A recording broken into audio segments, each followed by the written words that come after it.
What's good, everybody? It's your man, the myth, the legend, the voice, bringing you this week's Time Out. This is where we take a step back and assess the game of life, looking to God for strategies to bring us true success. This week's thought, all by myself.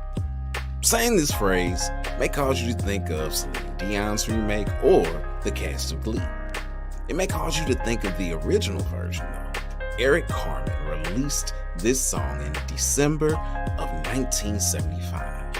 He lamented over the past indiscretions and how he no longer wanted to be by himself. The timing of this release was very interesting, as it was just before an Olympic year. The Winter Olympiad took place at Innsbruck, while the Summer Games commenced in Montreal. Some of the sports were comprised of teams, but many of them were contested as individual sports. Of the 37 track and field events, only 4 of them comprise a team. Boxing, wrestling, judo, they all have teams, but the participants face off alone. Gymnastics, diving, swimming are all team competitions, but they're primarily contested by a singular athlete. On the other hand, though one person may stand on the podium, it takes a team of trainers and coaches to get the athletes to that point. If the pandemic taught us anything, it's that we need people. Practically everything on Earth needs something, another living organism, in order to exist. There's only one thing that exists that doesn't need anyone or anything, and that's God. He created everything by himself because he's almighty.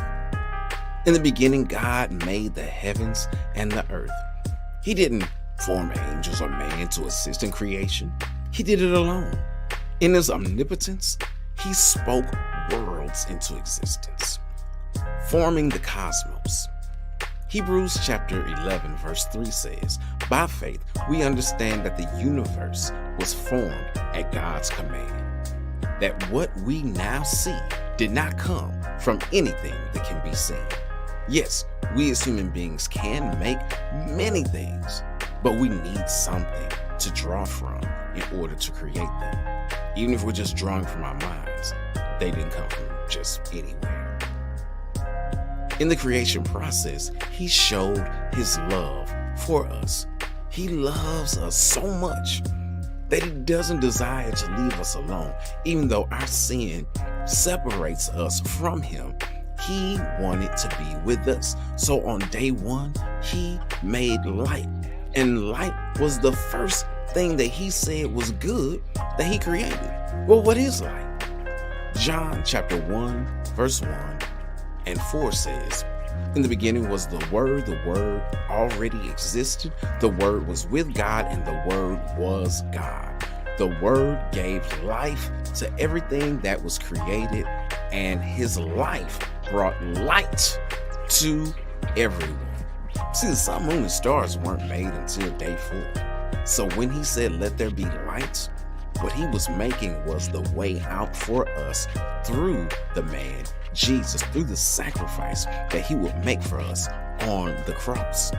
2 Corinthians chapter 5 verse 6 says, "For God, who said, 'Let there be light in darkness,' has made this light to shine in our hearts, so we could know the glory of God that is seen in the face of Jesus Christ." It is in Jesus that we have the light of life, which is the reason why you often hear the song sung that Jesus is the light of the world.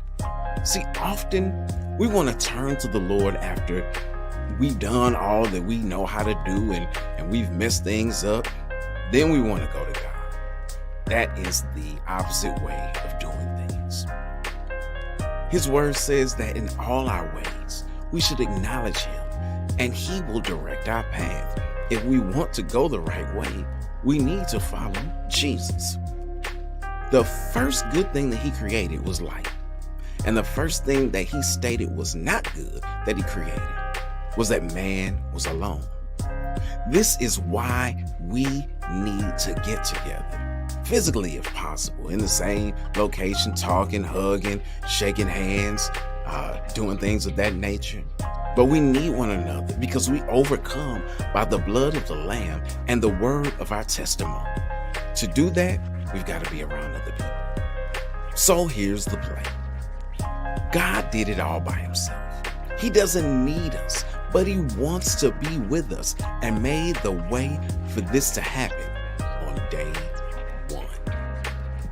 If we're going to have victory over this world, over the devil, and over our flesh, we'll need the support of our fellow believers. It's your man, The Voice, for this week's Time Out. All right, time to get back in the game of life. Until next week, ready, break.